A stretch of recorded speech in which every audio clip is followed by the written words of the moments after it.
Well, ladies and gentlemen, we move now from cellular nutrition, quite a short and sweet segment, that one, as we move on to part 6 now, which is on fermented protein. So our next speaker, by the way, is a German Chancellor Fellow and is currently conducting research into financing a more sustainable food system transition. She's here to give us an international case study on economic prerequisites for a successful transformation to biotech. So please give a very warm welcome now to Nicole Rocque, of the Alexander von Humboldt Foundation and German Chancellor Fellow. A very warm welcome.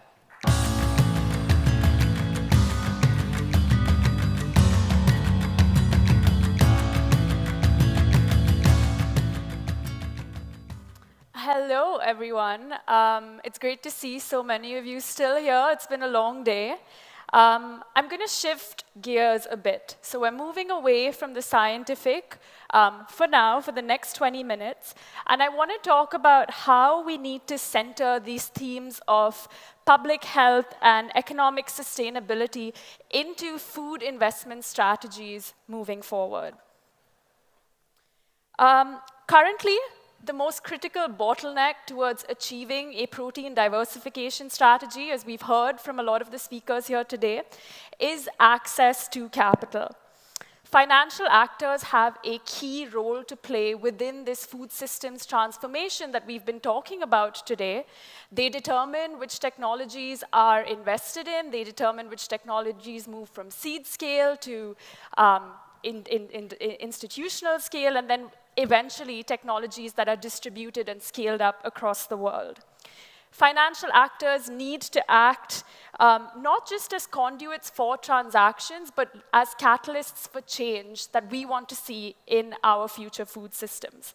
So I would like to highlight 4 themes as the basis of a protein transition that we're talking about to guide capital allocation as well as engagement with companies and governments moving forward. And those are healthy diets, strong livelihoods, sustainable production models, as well as ecological regeneration.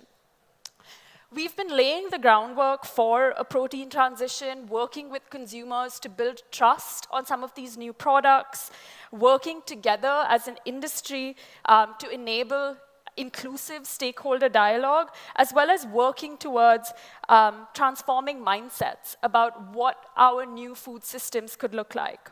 But as we scale from early adoption and move towards move outside of these niche product categories, finance, technology, and capacity building are really going to be critical levers for enabling the scale that we need to see. We need to ensure stable finance for our innovators in the audience. We need to ensure that there's access to capital for farmers that might be working towards transitioning their current production processes. And then more importantly, we need to support the scale up as well as the technology transfers for some of these novel, innovative technologies that we've been talking about today. And moving towards impact, we really need to be working with governments to change policies and work through regulations for what these products really require, as well as safeguarding against undesirable effects from some introduction of some of these new products by monitoring the impacts of these new innovations into our market today, and then working with private sector and markets to ensure that we draw up transition pathways for the next 10, 15, 20 years, and really view this problem as a long-term solution rather than something that's going to happen in the next year, 2 years, or 5 years. So we've seen this slide a couple of times today. Food production is both the primary driver as well as the primary lever of change for emissions. Food production currently contributes about 26% of total greenhouse gas emissions, and of which 60% of those emissions come from the way food is being produced at the farm gate. So really, the way we produce and the way we consume food will have a huge bearing on our ability to meet that 1.5 degree Celsius target that we've set out at the Paris Agreement, as well as threaten our ability to stay within 2 degrees. However, despite the mitigation potential as well as despite the impact of agricultural systems, climate finance is still disproportionately flowing towards renewable energy, towards energy efficiency and sustainable transport. In the year 2020 to 2021, agriculture and other land use investments only received 4.3% of total climate investments. This needs to increase by at least 7-fold if we're likely to see the kind of impact that we want in terms of climate impact and in terms of the kind of mitigation technologies that we're talking about today. In saying that, there are a number of market failures that we need to address. So currently, when you're talking to investors, as I'm sure a number of startups have, the biggest barrier to investment that investors cite today is a lack of identifiable, bankable projects with an attractive risk-adjusted return. Right now, there's a lack of deal flow as well as unproven early-stage business models that are preventing private sector capital as well as commercial capital from really entering into the sector to enable scale-up of these technologies to the size that we need to see moving forward. And finally, also high transaction costs coupled with small ticket sizes, again, pose a significant barrier to investment and overall scale that the industry needs to see in the next 5 to 10 years moving forward. On the other hand, food system stakeholders often highlight that there's lack of access to capital that will enable them to scale up and build out some of these infrastructure facilities that will actually get them to be able to build infrastructure plants or get them to potentially attract some of those investments moving forward.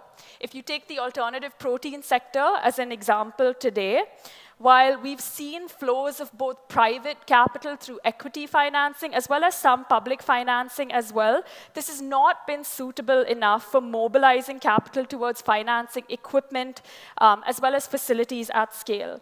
Most alternative protein companies don't have large enough balance sheets and are too small or too risky or too young to support access to debt financing and to support debt financing at low capital costs required to build out some of these facilities.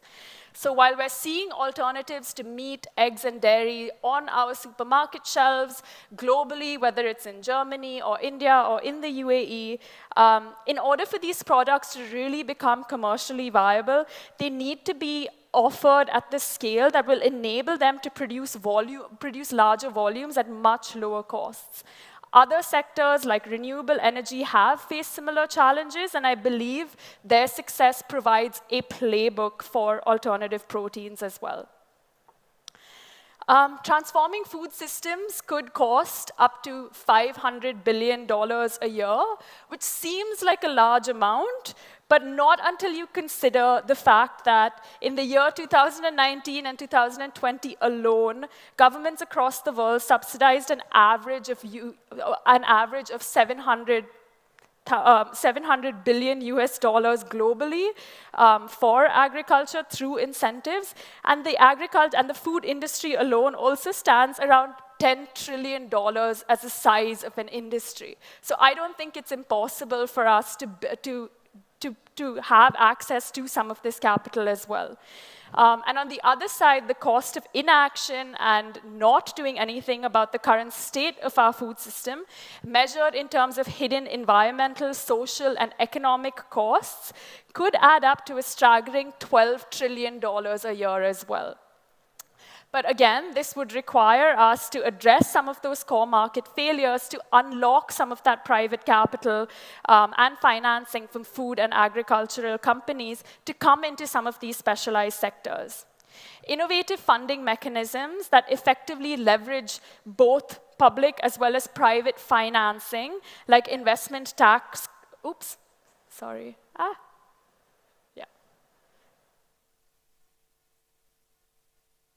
like investment tax credits, guaranteed volume buyings, have been successful in reducing the price of medical technologies in developing regions, as well as reducing the price of renewable energy technologies. And I believe there's potential to sort of leverage those similar playbooks for alternative protein and broadly the protein industry globally.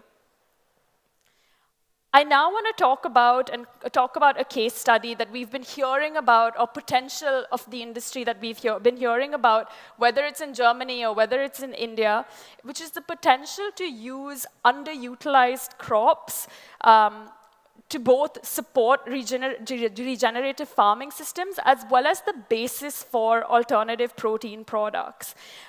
They promise to diversify our protein. Diversify our protein production systems, support the transition towards more plant-forward diets, as well as to create new jobs and support economic empowerment at the farm level, which is also crucial as we're seeing today.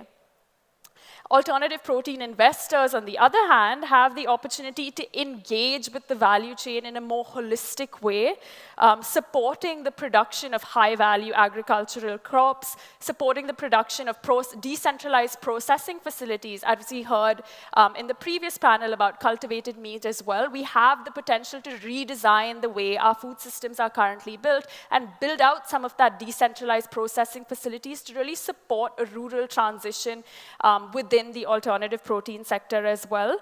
And then, of course, build out more holistic businesses as a result.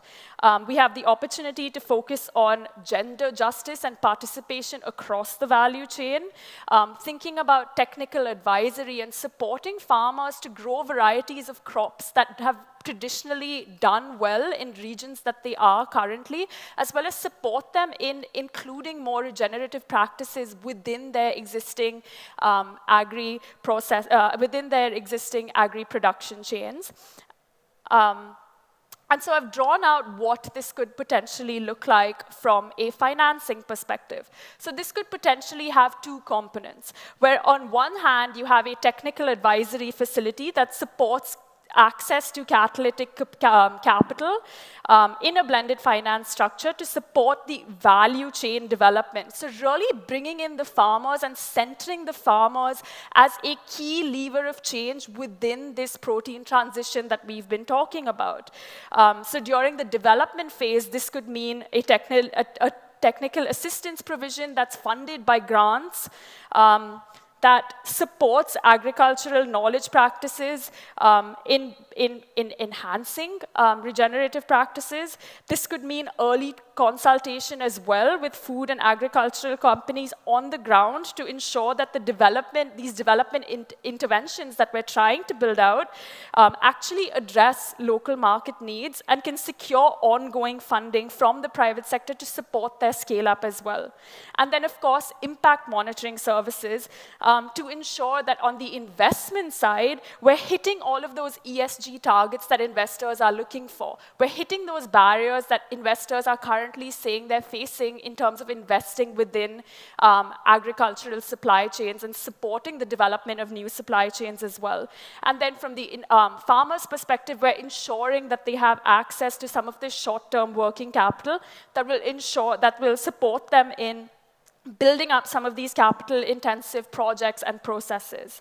And on the other hand, a project financing facilities for some of our growth stage alternative protein companies or small and medium-sized agro-processing companies that might be looking into moving into the agricultural, the alternative protein sector.